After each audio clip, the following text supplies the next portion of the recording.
The GORECAST is brought to you by American Horrors, the greatest uncut horror channel in the world. 24 hours a day, 7 days a week, all horror. Also brought to you by iBleedIndie.com, your one-stop shop for all your horror rentals and purchases. Don't waste $10 on a soda, relax at home with iBleedIndie.com.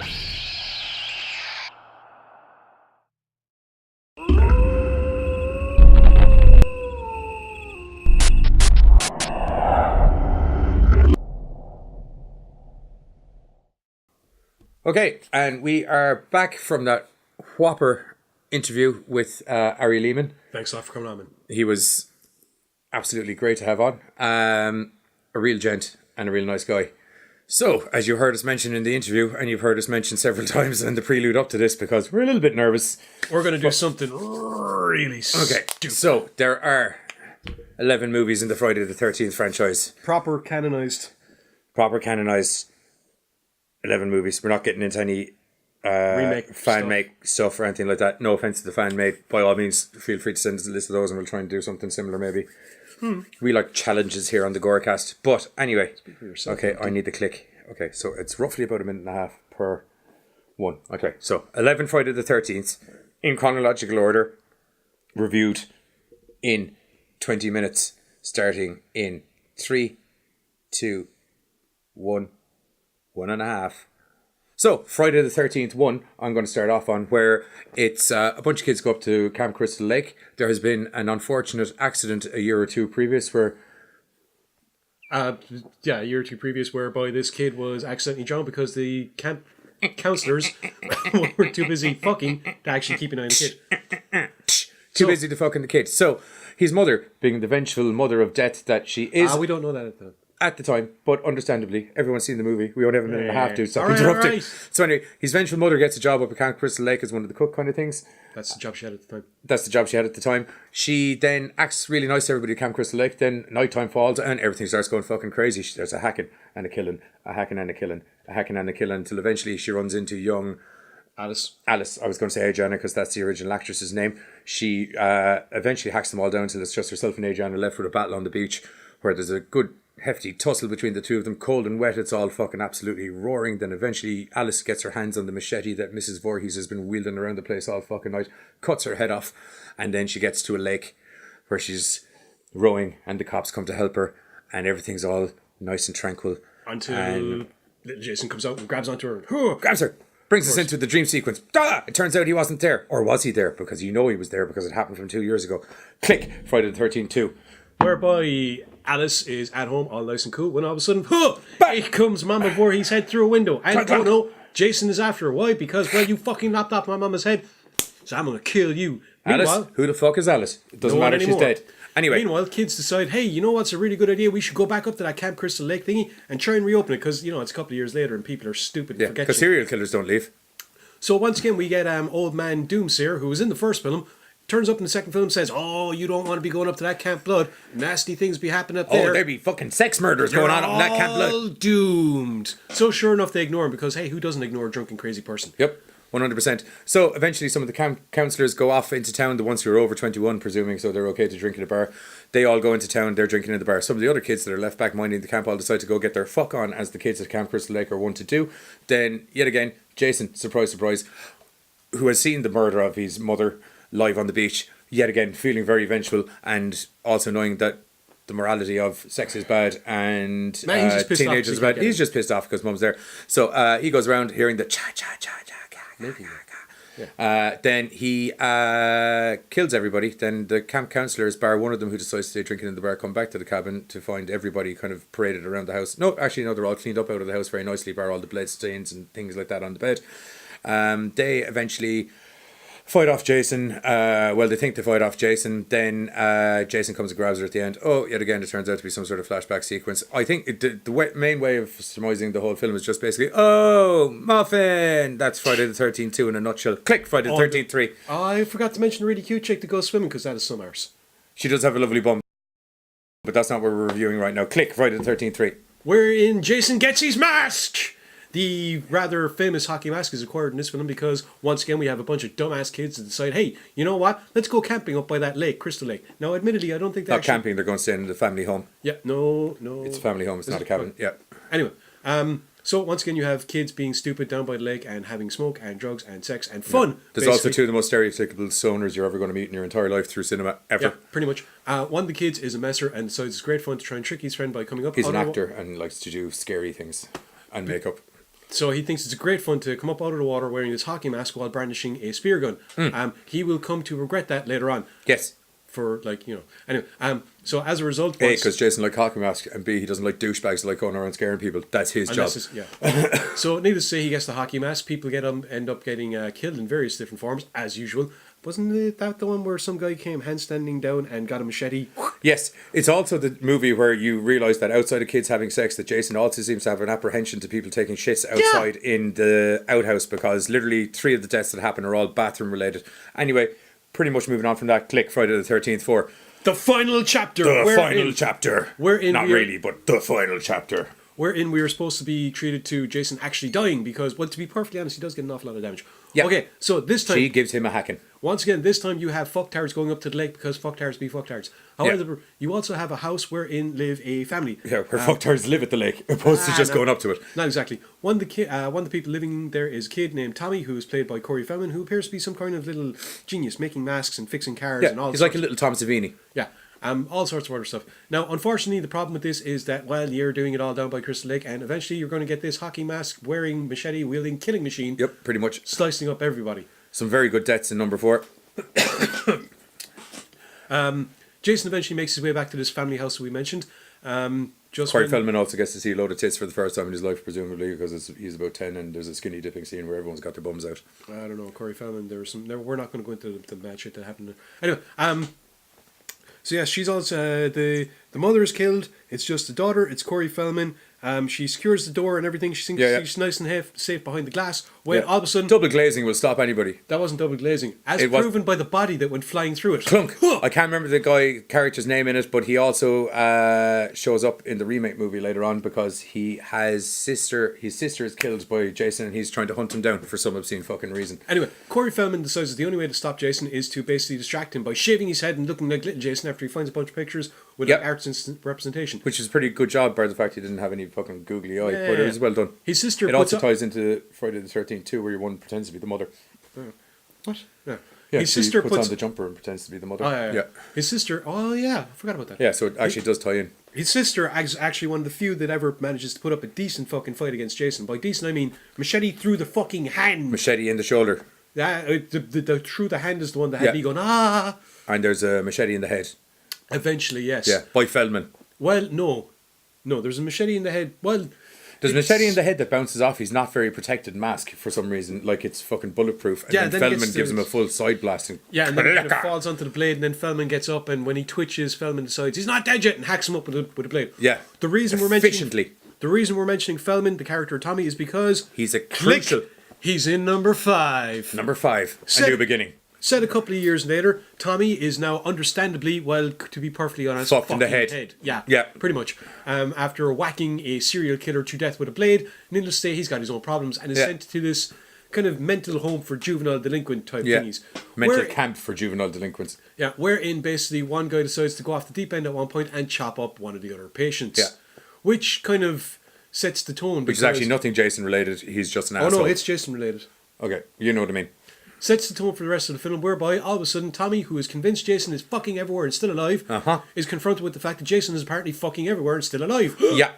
All the people. Nothing worse than when your fears turn into a reality, especially once you've been medicated for many years previous. Yeah, I don't know if he was on medication. Okay. Anyway, all the kids in the camp end up getting chopped up. Most of the counselors end up getting chopped up.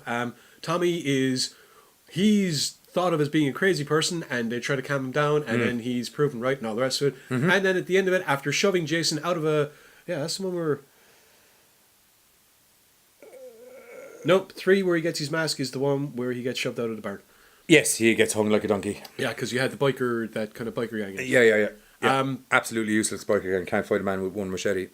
Yeah. Anyway, this Jason is eventually defeated, and oh no, it's not actually Jason at all. It is actually the father of the kid that got chopped up at the very start, who had abandoned his son and lost his mind when he pulled up the thing because he's actually like this paramedic and saw the body. He went, you know what? He's one of the Fuck coroner this. guys. Yeah. Yeah. Who goes, fuck this for a tub of shit. I'm going to go kill everyone. And I'm going to hang Which it I'll give on him credit Jason. for how well he handled his son's death initially, because he managed to not... No, I know he went crazy and killed everybody, but at the initial time where he pulls the blanket back, you wouldn't really know there. He's just a little bit... Yeah. But anyway, so that's how number 5 ends. However, Tommy's story is not done. You see, the thing is, Tommy's a little bit cocoa for Cocoa Puffs, and as a result... Cuckoo for Cocoa Puffs, even. Cuckoo for Cocoa Puffs. As a result, he's a couple seen- of batteries short of a fucking 8-pack anyway, for definite. Oh, we forgot to mention one of the most crucial parts about number 4. Hit me with it. Mr. McFly dies. Oh, yeah, Marty McFly's dad dies, McFly's but dad. presumably Yeah. he's able to come back in the future. No, he or doesn't. from the future. No, he doesn't. I was wrong. I actually thought that Marty McFly, Crispin... Whoa, we need to roll on. Something. What? Crispin something. We've gone back in movies. No, we haven't. I thought he was the guy playing Tommy in number 6. Yeah. He is not. I he's was wrong. not. It's a different actor. I was saying that he could go back in time because his son is in fact Marty McFly. Great Scott. Anyway, move on. Yeah, this time Tommy is played by Freddy from Return of the Living Dead. As famous for the dance. Anyway, he is convinced that Jason is still alive, so much so that he decides to go and dig up the body along with his buddy. And the body is right there, and they accidentally get a bit of steel stuck in the body, and lightning hits, and now Jason's fucking alive. Yeah, fucking goddamn you weather systems. Up and killing again, Up and at except them. the town sheriff doesn't want nothing to do with him, doesn't Yeah. want to believe Tommy. In fact, Tommy's friend dies very quickly in the graveyard. Yeah, he does. Horrible death. So Tommy gets himself locked up in the local jail where the cops are insistent that this scumbag is a crazy person Terrible and doesn't idea. want anywhere near his daughter. Oh yeah, that I forgot to mention that Tommy and the sheriff's daughter kind of have a thing that develops. Yeah. Develops very quickly. She just basically finds a bad boy walking up the street trying to run away from the cops. Turns out that she doesn't give a flying monkeys about it, and then madly falls in love with him. Which eventually leads to them having to lure the Jason that they have now proven to the law is actually real. Lure him back out to Crystal Lake, whereby it is his home ground, and they have a cunning plan to Because get the rid of cops, him. for some reason, contrary to the fucking several hundred, well, not hundred, but the several times for a numerous year period where Jason has reappeared It's and killed always people. they always go on the assumption of we don't want anyone to know about the fact that we've actually got a local monster, which is something that's touched upon in film number technically. Little town, big secrets. Yeah. Which is something that'll be touched upon in another film later on. For now, however, Jason is basically, as I said, It's a good car chase between the daughter and her father and the rest of the cops. Jason is eventually brought out to Camp Crystal Lake, whereby Tommy's plan is enacted, which is to basically lure him out into the water, chuck a chain around him, And drown the cunt again. Yeah. Well, not even drown him, just drag him to the bottom of the lake. Yeah. Whereby ends number 6. Jason lives, he lives kind Splash. of at the bottom of a lake. Cue film number 7, The Psychic Girl. Oh, the psychic girl. Oh my god, And I love this. her mother, played by Susan Blue, who is in every fucking cartoon worth a damn from the 80s. True. It's also one of the better Friday the 13th after a relatively Mainly because- dodgy prelude of a few. Mainly because where you had kind of a lot of stuff getting regurgitated. They went off the wall with fucking 7. Well, they did and they didn't. You see, here's the thing. The film starts off with this drunk bastard who is abusing his wife. The kid decides to run away, gets into a boat, goes onto the river. Dad tries to stop her, and oh no, kid unleashes a psychic blast which takes out the entire wharfing dock and drops the man into it. Yeah. Fast forward a few years later. The famous doc from Camp Crystal Lake. Fast forward a few years later, and you have the girl under the psychiatric care of a Wankstein. Yeah, an absolute A-bag. Yeah, he's proven to be a Wankstein because while he believes in psychic power, while he is trying to amp up her psychic power, he refuses to believe in any of the visions she's having, which are actually taking place. In fact, Psychic real, visions fake. what's worse is he then learns the visions are true and decides to hide the evidence. That fucking prick. Because Which that's what people invariably- do when it comes to Jason. Yeah, which invariably pips off the mother. Oh, did I forget to mention that there's a house right next to theirs and whereby you have another bunch of kids doing stupid stuff. Yeah. But it's okay because one of the kids takes a fancy to the psychic girl, which kind of links in there. Yeah. That's so how she ends up with the bunch of fucking reprobates. Yeah, Thus who- also. Who invariably end up getting smashed and hammered and killed in various different They ways. smoke the weed, they get the dick out, and they drink some beers. Yep. 3 things that get you killed in a Friday the 13th movie. Yep. The doctor. 4th thing being a machete. The doctor is proven to be a fraud. The mother is proven to be dead when she accidentally hits a car. Or Yeah. hits it in a car. Can't remember. No, she's driving the car, hits a tree, dies. Yes. Yeah. Driving the car, she sees a Jason, hits the tree and dies. Yeah, pretty much. They realise that once again the only way to defeat Jason is to get him out to the lake. Yeah. Girl starts tweaking her powers, puts up a damn good fight once she gets the hang of things. Yeah. Yeah! Yes, that's it. Gets Jason back to the lake, uses psychic powers, dumps him in the lake. Yeah! I can't remember. Dumps him in the lake? Yeah. Okay, dumps him in the lake. Zap bag! I can't remember. Yeah, that's it. Okay. Yeah. Splash. Cue Friday the 13th, 8. Jason takes Manhattan. Yeah. Where Sometimes Jason needs a holiday away from the camp. Well, to be fair, this was accidental. Turns out a bunch of kids are supposed to be meeting up to go on some cruise as part of a graduation thing. Goddamn kids. 2 of the kids have sailed into Crystal Lake or down the river or whatever. They're close enough to it. They do the invariable thing of which is shagging on the boat, which, surprise, surprise, wakes up Jason, who comes out, decimates them, and decides to basically stay on the boat. Because it doesn't matter how much bricks, chains, or psychic powers you have, you can only keep him in the water until he wants to come out again. Anyway, he stays in the boat, which is on a course. It's been set on a course towards the other place to meet up with the lads. The boat comes into dock where the big cruise ship that all the students are on is about to be taking off from. Jason jumps ship, gets onto the cruise ship. Oh dear. Yep. So the cruise ship takes off heading towards Manhattan. Unfortunately, it's got a Jason on board, who quickly starts decimating the students.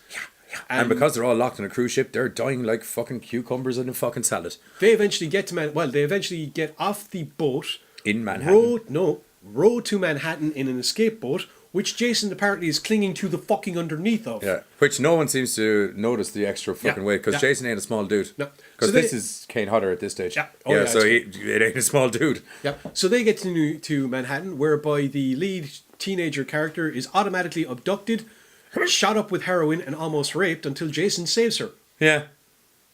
Because nobody kills Jason's victims without But Jason. Yes. Is there anything else consequential than 8? Yes, they melt the shit out of Jason with water. Yeah, with water. Basically, Jason tracks the 2 surviving characters, the main female student character and... Heroin face. Yeah, the heroine and the ad hoc hero, who is the son of the captain of the boat, the big cruise thing. Wants revenge for his daddy. Jason tracks them all through Manhattan, pissing off some punks along the way, who back down really fiercely when he takes off his mask and... I'll do direction. Shows them old googly eye. Tracks him down into a sewer ventilation type thing, wherein they basically kill him with water. The thing that he's been drowning in and repeatedly encased in for numerous years. Yeah. So anyway, fast forward on to Friday the 13th 9. Turns Jason out cruise goes liners to can hell. cause an apprehension. Oh no, they're not on the cruise liner. Oh yeah, I know, but it They're turns way- out a cruise ship trip will make you allergic to water. Anyway, Friday the 13th 9 starts off awesomely. Why? Because they're not Jason fucking in about. hell. No. Jason goes to hell? Yeah, Jason goes Sorry, down. not Jason in hell. No. Sorry. Anyway, starts off awesomely because basically you have the usual setup whereby you have someone in a house and it's down by Crystal Lake and all the rest of it. And Jason comes along and he tries to kill her, but oh no, it turns out she was leading him into a trap because she's an undercover cop. And the entire place is surrounded with a SWAT team to come out. Hut, hut, hut. And to say that they fill Jason full of lead would be an understatement. Oh, he is a lead salad by the end of it. Yeah. Grenades, everything. So Jason is brought onto a trolley, taken away. Yeah. Unfortunately, Well, as oft as Jason can be. Mr. Bounty Hunter Man, whose name escapes me, but who played Captain Fuller in 21 Jump Street, is watching the scene the whole time thinking, haha, you think you got Jason? Good shout. You don't. So, sure enough, Jason wakes up because he's a freaking demon! Actually, he doesn't wake up. The coroner, who is also a famous actor whose name escapes me. Doesn't matter. Move on. We're running out of time. Becomes infected with Jason's demon, actually becomes Jason, and sees the start of the body hopping.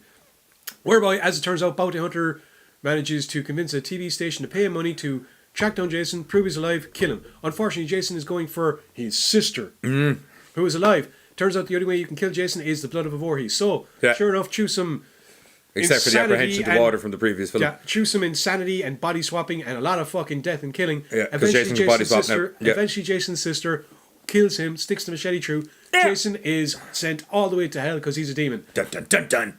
Whereby the very last scene you see is Jason's mask and Freddy Krueger's hand coming up and retrieving it, which would unfortunately have to wait nearly a decade. A decade for the rehash, which wasn't that great, but good in its own rights, which will bring us to... Will I do it? No, hang on. Go on to the We got to next do one. it. Click. Freddy versus Jason. One of the best metal soundtracks you're ever going to see in a horror movie, by the way. A film that was about a decade in the making, and to be perfectly honest, kind of got shelved a little bit. Yeah. They were going to do Freddy versus Jason versus Ash at one point, linking in the Evil Dead. They decided to shelve that idea. I wish they didn't. Yeah, well, you see, they did and they didn't. They then went along and made Freddy versus Jason, whereby Jason is in hell.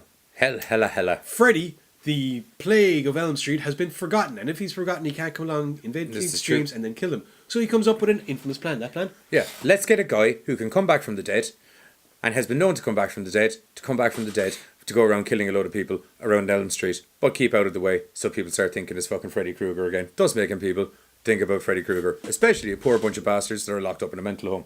Because, as we get into the illusion of small town secrets, nobody wants to fucking mention Freddy.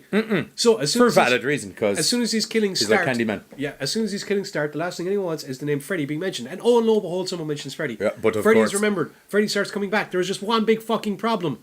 Jason keeps stealing his kills because Jason's basically a mad dog. That's been And let not off unlike leash. Jason in the previous movies, where if you get in the way of Jason getting his dinner, Jason gets very fucking angry. Freddy doesn't like it when people fucking C-block him on getting... Yeah. So he has to try and take out Jason, Yeah. leading to basically Jason at one point is the kids figure shit out. They know what's going on. They come up with, Yeah. to be perfectly honest, a fairly decent plan, which is Yeah. knock out They Jason also, and in have their Jason deal with defense, Freddy. managed to rattle out what's a very complicated plot line that's going on fairly systematically as well. All you got to do is know the other films. Yeah, but they wouldn't know the other films. They'd know the Legend of Freddy. They know. Yeah, And then well, they managed to figure out the that cop somehow figures- the one cop- legend no, had started taking the control cop- of the other legend. The cop, the rookie cop that every senior cop is saying, "Shut the fuck up." Yeah. Comes in and goes, "Listen, I know we got a problem here. It's this serial killer. Don't fucking mention fucking Freddy. Fucking shut the fuck up." Actually, I was going to mention this guy named Jason. Who? Yeah. No, big dude, machete, likes lakes. So you know? yeah, anyway, the kids decide that their best bet is to basically get the drugs that were keeping their institutionalized friends from dreaming, and better yet, put Jason unfucking conscious Yeah. because maybe he can fight Freddy and drag Freddy into the real world where Jason will have home field Because if advantage. Freddy had They're control of him driving- in hell and he managed to drag his way out of hell. Well, it's not that. It's the girl basically grabbed onto that piece of Freddy, brought it into the real world, realized that could be done with Jason. Yeah. They decide to knock out Jason, drag him to Camp Crystal Lake where he'll have the hometown advantage. Off to go to the races. Unfortunately, Freddy is kicking the shit out of Jason in the dream world. The girl decides to go in after him. It ends up, Jason gets woke up. They have to almost perform CPR. Yeah. There's mouth to mouth, girl- actually.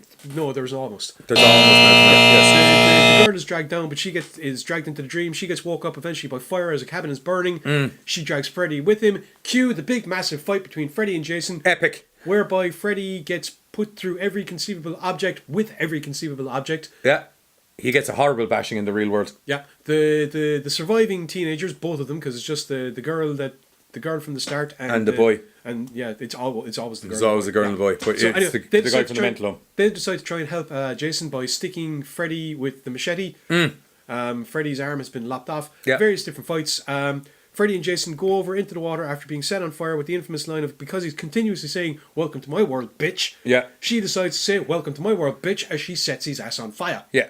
So they try to kill both of them with the two things that hit them, because they basically throw Jason into the water and they also light the water on fire because Freddy don't like fire. Freddy's already on fire. He's on fire and they light the water on fire because there's gasoline all over no, the water. No, he drags him in. That's it. And then I thought there was gasoline all over the no, water. there's gasoline on the wharf, which is set on fire. Sorry. Then Jason Okay, drags Freddy cool, into the water. perfect, okay. And then the film ends with Jason coming out of the water, holding Freddy's head, which winks at us, leading us to believe that, hey, he ain't dead. On to the final film that's been made. It's called Jason X, or as we like to call it, Jason in space! Jason in outer space. So, Killing those teenagers of the human race. that kind of thing. So it starts Basically, off the with... Andromeda film, or sorry, basically Andromeda the TV series got turned into a film. Why do I say We got this? to hurry this. Production, So, bas- Lexa Doig and Lisa Ryder. Okay, so basically it starts off with Jason locked up in a military base where they're after capturing Jason. They're trying to weaponize Lexa him Doig. because he can't be killed. Well, no, Then- Lexa Doig wants to put him in under ice, but unfortunately government officials think that's a stupid idea. They want Because to we can weaponize him and fucking use him because he 'Cause can't they're be killed. idiots. Yeah, because they're the government and that's the way things go. So anyway, eventually, lo and behold, Jason gets free, starts hacking up all the military types. Then your one gets into the Manages to cryo bring- chamber. yeah, manages to lure Jason into the cryo chamber, but inadvertently there's a crack in the cryo chamber No. because he hits his machete through the door. Then she No. hits it and it freezes everything. No. That's what happens. No. Okay. She freezes him, Yeah. has a stupid idea of standing in front of the door, and he sticks the machete through it into her. Yeah. And then everything freezes out. Yeah, 'cause she drops Yes. it. Okay. So the machete did come through the door and freeze Yeah, but everything. it Okay. didn't Cool. We're crack it, delaying me. just- Anyway. yeah. So lo and behold, they wake up. Jesus, what is it? Fucking 50 years later. 400 years later. 400 years later, they're Earth is floating a through ruined- space. No. Earth's gone. No, they're not flown through space. 400 years later, Earth is basically a dead fucking mud ball. It's being used by archaeology students for their studies. So a bunch of kids come along, find this thing, decide, hey, you Goddamn know what? kids. Do you know what? Even their boss is like, you know what? Or their professor, he's frozen. We can wake him up. Yeah, fuck it. We got another frozen body here. Okay, cool. We'll bring her. Oh, we can revive this one. 400-year-old fucking comatose person. They're going to revive Lexa Doig. Awesome. Bring her back up to the ship. Revive her. Heal her wounds. It's cool. Everything's going fine until they mention the fact that they found Jason as well, and that they thought him out. At which point she goes, "You fucking morons! He's a fucking killing machine!" Ah! The Marines that the ship has, by the way, get wind of this and realise, oh, unstoppable killing machine. We should really try and do something about this. The Marines end up getting, well, killed. All killed. I believe one of the greatest lines, I can't remember the actor's name, he plays Animes in the Spartacus Tapping series. the table. We also have to hurry up. He plays Animes in the fucking Spartacus series. Doesn't matter. Everyone dies. They all die. Everyone dies. There's an epic fight between Jason and fucking... The android? There's an epic fight between Jason and the android and between the head of the military guy outside of the spaceship. Yeah, but we can't do the name. Yeah, we don't have time. Well, we're also forgetting the fact that cyber fucking Jason. Oh yeah, Cyber Jason gets a total fucking badass upgrade. Jason is then tricked into going into a holographic thing whereby we get one of the funniest deaths ever. One girl in a sleeping bag beaten to death with another girl in a sleeping bag. It's just brilliant. Which they actually literally asked Kane Hodder if you could redo any scene in the holodeck from any of the Friday the 13th, what it would be. So they took their own twist on the infamous sleeping bag off a tree scene. Yeah. And that then leads us to the 2009 remake. Well, it doesn't because it's got nothing to do with it because the end of Jason X is There's 11 movies, so we got to do it. That was the 11. Okay, well, there's 12 movies, so it's a remake. Okay. It's not in the canon. Anyway, there's the 2009 remake, which the entire review you're going to get of it is it's a total rehash of all of the other Friday the 13th badly accumulatively put together. I don't even remember it really. Yeah, you're better off. But it's just so that everything has been covered chronologically, which it is chronologically. Whew! That's done. So that's Friday the 13th from start to finish, more or less. Inside of 20 minutes, more or less? Pretty much. So we're going to cut away to a little sponsor break, and then we're going to come back with a slasher-themed review to fit in with our Friday the 13th thing from our homeboys over at www.ibleedindie.com called Basement Jacks. Not to be confused with the band. I Gotta Get an Air Brake. Cut.